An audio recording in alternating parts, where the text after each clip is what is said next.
এবং সাবস্ক্রাইব দিয়ে আপনারা সবাই আমার পাশে থাকবেন। আপনারা কত মানুষ জানেন না যে আবহাওয়ার তাপমাত্রা কিভাবে দেখতে হয়। তো আমি আপনাদের দেখিয়ে দেবো আবহাওয়ার তাপমাত্রা কীভাবে দেখবেন আপনারা।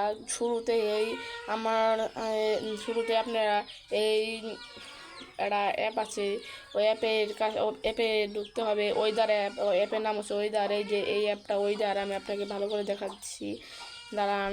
ওয়েদার অ্যাপটা সেই অ্যাপ ওয়েদার অ্যাপের এই অ্যাপটা আপনারা গুগল প্লে স্টোরের থেকে ডাউনলোড করে নেবেন। ডাউনলোড করার পরে এই ওয়েদার অ্যাপটা ভিতরে ট্যাপ মেরে দেবেন। ট্যাপ মারার পর ঢুকে যাবেন। ঢোকার পরে আপনার যে জেলায় আপনি দেখেন, যেমন আমি থাকি মানিকগঞ্জ, ঢাকা মানিকগঞ্জ জেলায় থাকি, সেহেতু এইবারে আমরা মানিকগঞ্জের নাম দিয়েছি।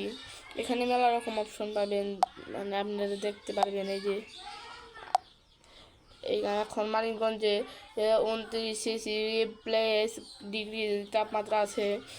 তো এখানে প্রচুর গরম, আমাদের এখানে প্রচুর গরম পড়ছে, যেহেতু সকালে ছিল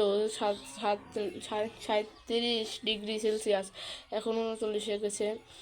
দেখেন 17টা, মানে সন্ধ্যার সময় হবে 38°, 18টা, রাত্রে হবে 34°। এখন সব জায়গায় ডিগ্রি। গতকাল আসছিল 42°, তার আগে কম আসছিল 27°, তার আগে আরও কম আসছিল 16।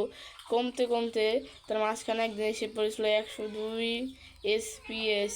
মানে কি বলবো, আর বলার মতো ধারণা খুঁজে পাচ্ছি না। পরে আপনারা সবাই এই ওয়েদার অ্যাপটা ডাউনলোড করে নেবেন। আপনারা এই ওয়েদার অ্যাপটা ডাউনলোড করলে এইখানে আপনাদের দেখাবে, অত ভিতরে ঢুকতে হবে না। আজকের মতো আমরা এই ভিডিওটা এখানে শেষ করব। তো আপনারা যারা আমাদের চ্যানেলে নতুন এসেছেন তারা লাইক, কমেন্ট এবং সাবস্ক্রাইব দিয়ে বেল আইকন বাজিয়ে দিয়ে আমাদের পাশে থাকার চেষ্টা করবেন।